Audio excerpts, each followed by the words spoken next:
Quando todos estiverem com as suas Bíblias abertas, nós vamos ler.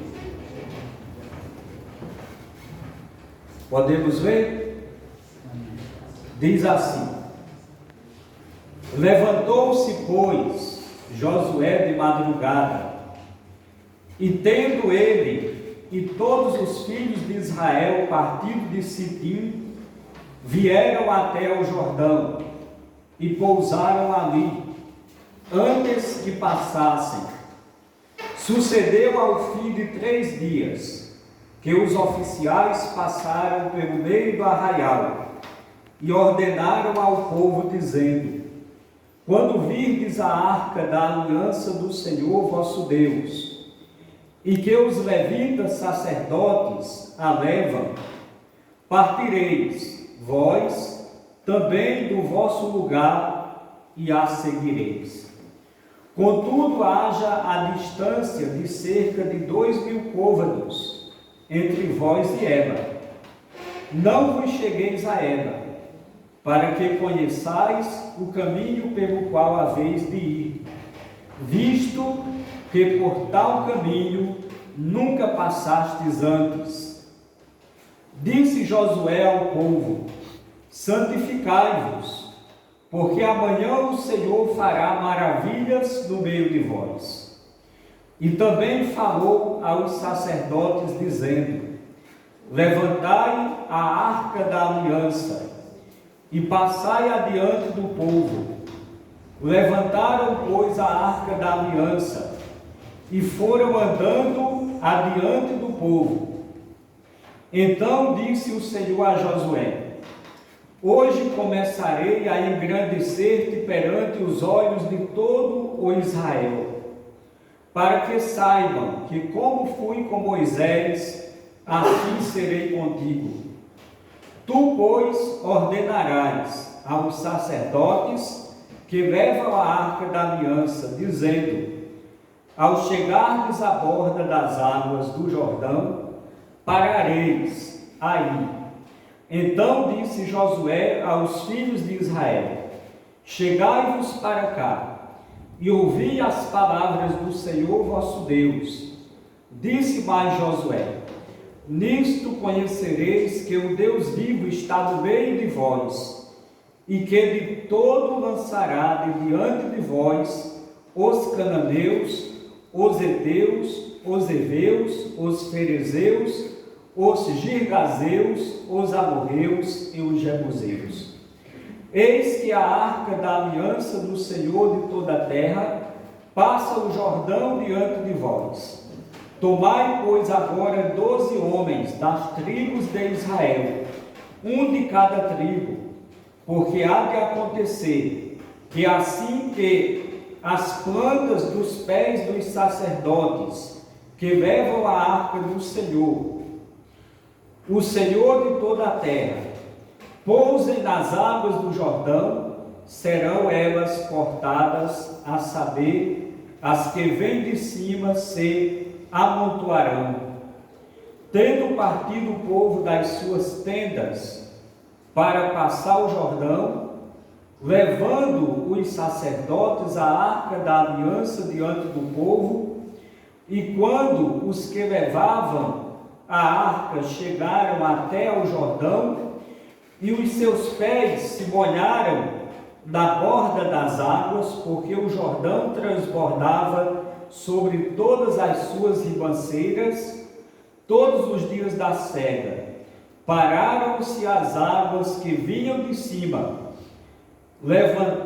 levantaram-se no montão, muito longe da cidade de Adã, que fica ao lado de Sertã, e as que desciam ao mar da Arabá, que é o mar salgado, foram de todas cortadas.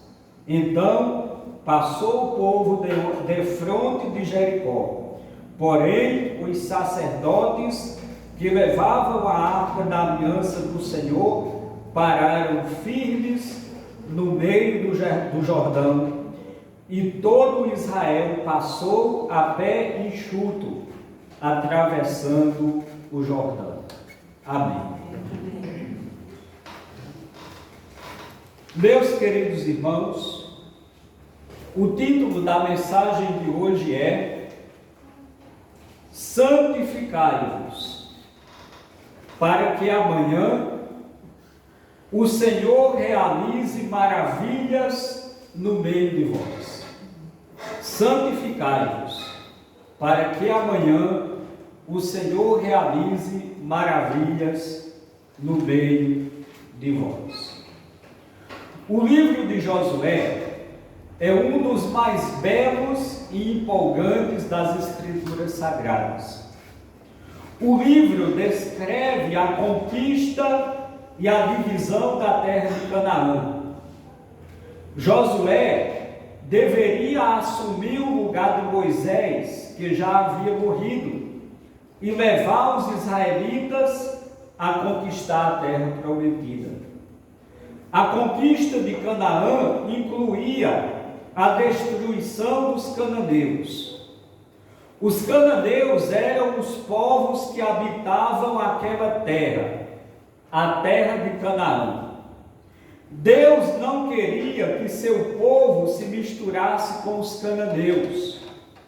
Aqueles cananeus tinham um estilo de vida por demais pecaminoso e abominável aos olhos do Senhor.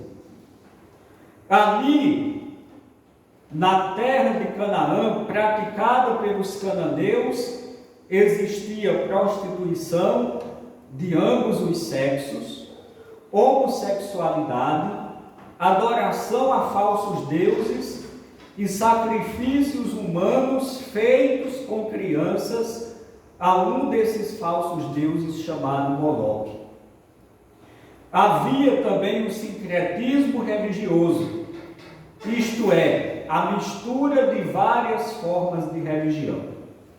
O sincretismo religioso hoje é chamado de ecumenismo, que tem sido muito pregado em alguns lugares, O ecumenismo nada mais é do que a mistura das religiões e é, na linguagem correta, chamado de sincretismo religioso.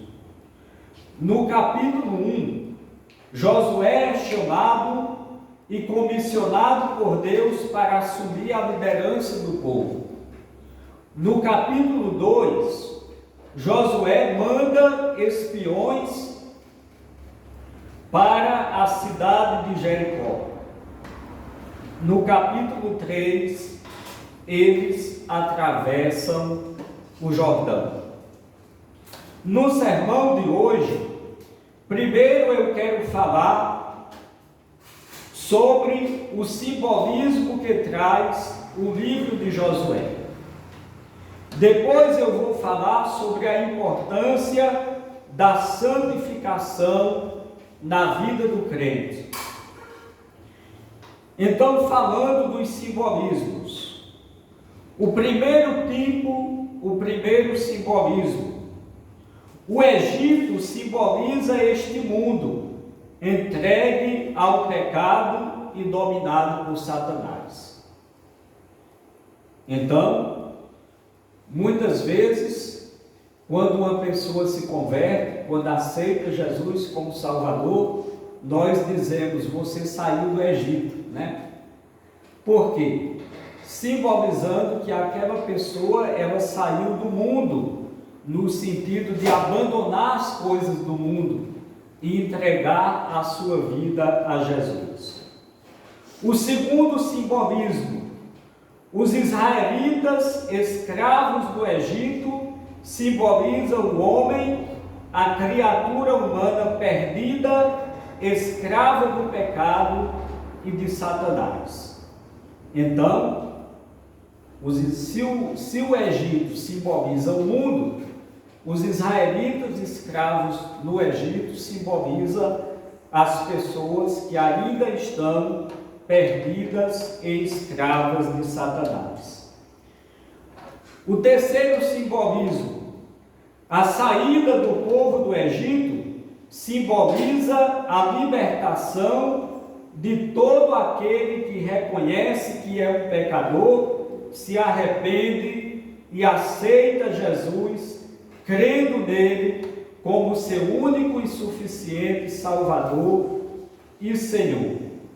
Aquele que crê é salvo, liberto, perdoado, adotado como filho de Deus e um dia vai morar no céu. Então, todo aquele que aceita Jesus como Salvador, ele é liberto das garras e das consequências eternas do pecado. Quarto simbolismo: a caminhada do povo pelo deserto simboliza a caminhada do crente neste mundo. Estamos no mundo, mas do mundo não somos. Estamos caminhando para o céu. Então, a caminhada do povo de Israel no deserto simboliza a nossa caminhada neste mundo rumo ao céu. A caminhada do crente rumo ao céu. O quinto simbolismo: o Jordão, a travessia do Jordão simboliza a morte física do crente neste mundo, ou a volta de Jesus para o arrebatamento da igreja. Então, quando nós, crentes no Senhor Jesus, nós morremos, simbolicamente nós estamos atravessando o Jordão, deixando esta terra de angústias para trás, para entrar em uma nova terra que é o céu. Inclusive tem um hino da harpa cristã que diz assim: ao passarmos unidos o Jordão e entrarmos no céu, veremos lá, como a areia da praia os remidos, ó que gloriosa bênção será. O sexto e último simbolismo: Canaã simboliza para o crente o céu, nossa morada eterna. Então aqui estão os simbolismos do livro de Josué. No texto que vemos hoje, cujo significado, aliás, no texto que vemos hoje, Josué, cujo significado do seu nome é Jeová é salvação, estava organizando o povo para atravessar o Jordão. A travessia era de fato a entrada em Canaã, e a ordem era para que o povo se santificasse. Josué capítulo 3, versículo 5 diz: disse Josué ao povo: santificai-vos, porque amanhã o Senhor fará maravilhas no meio de vós. A santificação na vida do crente é importante. Em Hebreus capítulo 12, versículo 14 diz: segui a paz com todos e a santificação. Sem a santificação ninguém verá o Senhor. O termo santificação vem da palavra grega agiazo e significa separar do profano para o sagrado, e deve ser um alvo de todo cristão, se separar do profano e caminhar em direção ao sagrado. Deus é santo. Ser santo é um dos atributos de Deus. A santidade tem origem em Deus. A Bíblia nos informa que Deus é absolutamente santo. Em Isaías capítulo 6, versículo 3 diz: e clamavam uns aos outros, dizendo: Santo, Santo, Santo é o Senhor dos exércitos. Toda a terra está cheia da sua glória. Em Apocalipse, capítulo 4, versículo 8, diz: E 4 seres viventes tinham cada um 6 asas, e ao redor e por dentro estavam cheios de olhos. Não descansavam nem de dia nem de noite, dizendo: Santo, Santo, Santo é o Senhor Deus, o Todo-Poderoso, aquele que era, e que é, e que há de vir. Ainda em Êxodo, capítulo 15, versículo 11, diz: Ó Senhor, que é como tu entre os deuses, quem é como tu, glorificado em santidade, terrível em louvores, operando maravilhas e santo. Então, meus queridos e amados irmãos, ainda em Apocalipse, capítulo 15, versículo 4 diz: Quem não te temerá, ó Senhor, e não glorificará o teu nome, pois só tu és santo. Todas as nações virão e se prostrarão diante de ti, pois os teus juízos são manifestos. Por meio de Jesus Cristo, temos acesso a uma vida de santidade. A santificação é acessível. Em Hebreus capítulo 13, versículo 12 diz: E por isso também Jesus, para santificar o povo pelo seu próprio sangue, padeceu fora da porta. Aqui o escritor aos Hebreus está explicando que no Antigo Testamento os sacrifícios, os animais que eram sacrificados para a santificação do povo, eram sacrificados fora do tabernáculo. E Jesus, representando o sacrifício perfeito para a santificação de todo aquele que crê, ele foi crucificado fora das portas da cidade de Jerusalém. A vida de Cristo e seu sacrifício tornou a santificação acessível para nós. Por seu sangue somos justificados. Devido aos conceitos advindos do catolicismo, a santidade foi vista como algo restrito a algumas pessoas e quase impossível de ser vivida. A realidade bíblica, porém, é outra, totalmente diferente, pois somos exortados a buscar a santificação continuamente. Essa realidade de vida que afasta o ser humano do pecado, pois aquele que anda com Deus não vive na prática do pecado. Separando-se então da antiga vida, se a Bíblia nos ordena a santificação, logo entendemos que se trata de algo disponível também às nossas vidas. 1 Pedro capítulo 1, versículo 16 diz: Pois está escrito: Sede santos, porque eu sou santo. Existem 2 poderosos agentes de santificação em nossas vidas. Primeiro, a palavra de Deus. João capítulo 17, versículo 17 diz: Santifica-os na verdade, a tua palavra é a verdade. A palavra de Deus atua, limpando diariamente a vida daquele que nela medita, crê e pratica. A cada vez que temos um encontro com Deus através da palavra de Deus, podemos nos tornar mais parecidos com Ele. Podemos ser mais eficazes em nossas orações, pois Deus tem um compromisso com a sua palavra.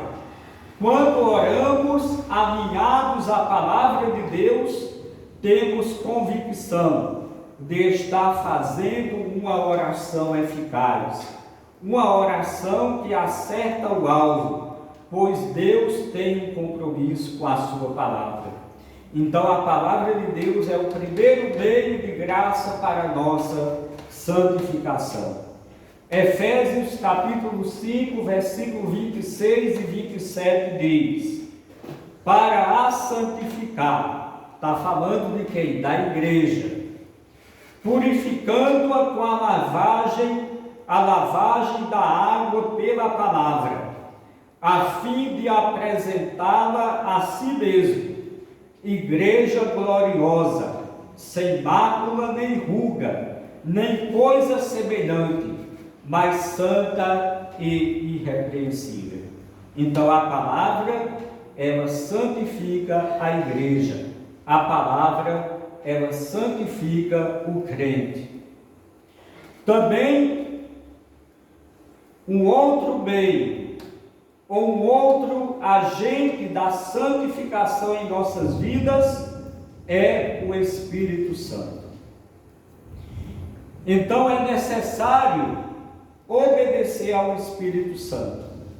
Eu quero que alguém leia a primeira carta de João, capítulo 2, versículos 3 a 6. Primeira carta de João, capítulo 2, versículos 3 a 6.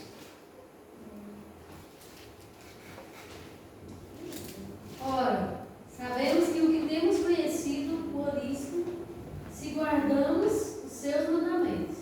Aquele que diz, eu conheço e não guarda os seus mandamentos, é mentiroso. Nele não está a verdade. Aquele, entretanto, que guarda a sua palavra, nele verdadeiramente tem sido aperfeiçoado o amor dele. Nisso sabemos que estamos nele. Aquele que diz que permanece nele, esse deve também andar assim como ele andou. É necessário obedecer e dar liberdade ao Espírito Santo para que ele nos ensine, nos repreenda e nos corrija quando for necessário. Isso é o que vai desenvolver nossa intimidade com Deus. E, separados para Deus, estaremos longe do pecado. Alguém lê em Hebreus, capítulo 5, aliás, capítulo 12, do versículo 5 ao 13.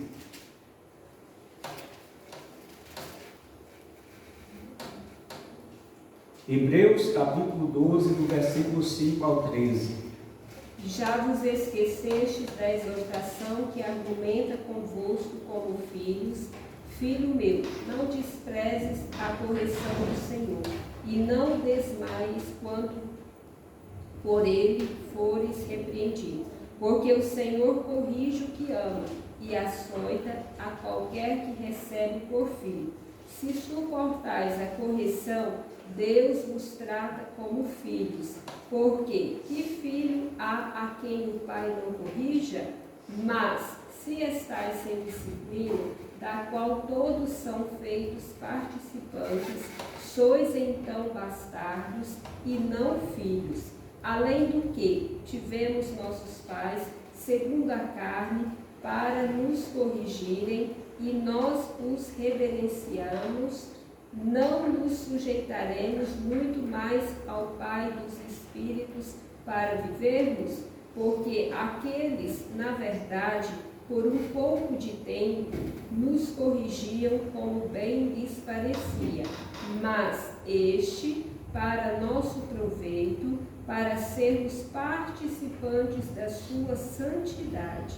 E, na verdade, toda a correção ao presente não parece ser de gozo, senão de tristeza, mas depois produz um fruto pacífico de justiça nos exercitados por ela. A santificação é um processo A santificação é um processo na vida do cristão. Ela inicia-se quando nós nascemos de novo, ou seja, convencidos pelo Espírito Santo, nos convertemos e decidimos mudar de vida, como está escrito em 2 Coríntios, capítulo 5, versículo 17. Portanto, se alguém está em Cristo, nova criatura é. As coisas velhas já passaram, tudo se fez novo. Nesse texto, o passar das coisas velhas significa a nossa libertação por meio de Jesus Cristo. Os nossos antigos pecados ficam para trás e passamos a andar em novidade de vida. Porém, esse é apenas o início da vida de santificação do crente e vai se dando diariamente até o encontro desse cristão com o seu Criador. Seguir a santificação significa, em outras palavras, continuar o processo de santificação. Seguir a santificação, por sua vez, pode ser denominado santificação progressiva, pois pouco a pouco vamos sendo aperfeiçoados no caminho do Senhor. 2 Coríntios, capítulo 7, versículos 1 e 2 diz: Ora, amados, pois que temos tais promessas, purifiquemo-nos de toda a imundícia da carne e aperfeiçoando a santificação no temor de Deus. Ainda em Romanos, capítulo 6, versículos 19 e 22 diz: Falo como homem, por causa da fraqueza da vossa carne, pois assim como ofereceste os vossos membros à escravidão da impureza e da iniquidade para a iniquidade, assim apresentai agora os vossos membros para servirem à justiça para a santificação. Mas agora, libertados do pecado e feitos servos de Deus, tendes o vosso fruto para a santificação e, por fim, a vida eterna. Concluindo, no Salmo 24, versículo 3 a 5 diz: Quem pode subir ao monte do Senhor? Quem pode ficar de pé no seu lugar santo? Aquele que tem as mãos limpas e o coração puro, e não se entrega à mentira, nem age com falsidade. Este receberá do Senhor a bênção de Deus, o seu Salvador, lhe fará justiça. A santificação é essencial na vida daqueles que anseiam ver a face do Senhor. Sem ela ninguém verá a Deus. Devemos ser intencionais no processo de santificarmos, compreendendo que nosso Deus é santo, que em Cristo a santidade se tornou acessível para nós e que esse processo se desenvolve em nossas vidas à medida que nos dispomos a buscá-lo intensamente. 1 Tessalonicenses, capítulo 5, versículo 23 diz: Que o próprio Deus da paz vos santifique integralmente, que todo o vosso espírito, alma e corpo sejam mantidos irrepreensíveis na vida de nosso Senhor Jesus Cristo. Portanto, meus irmãos, santificai-vos, porque só assim o Senhor poderá fazer maravilhas no meio de vós. Amém? Que a graça do nosso Senhor Jesus Cristo, o amor de Deus o Pai e as doces consolações do Espírito Santo sejam com todos, agora e sempre. Amém. Eu quero dar os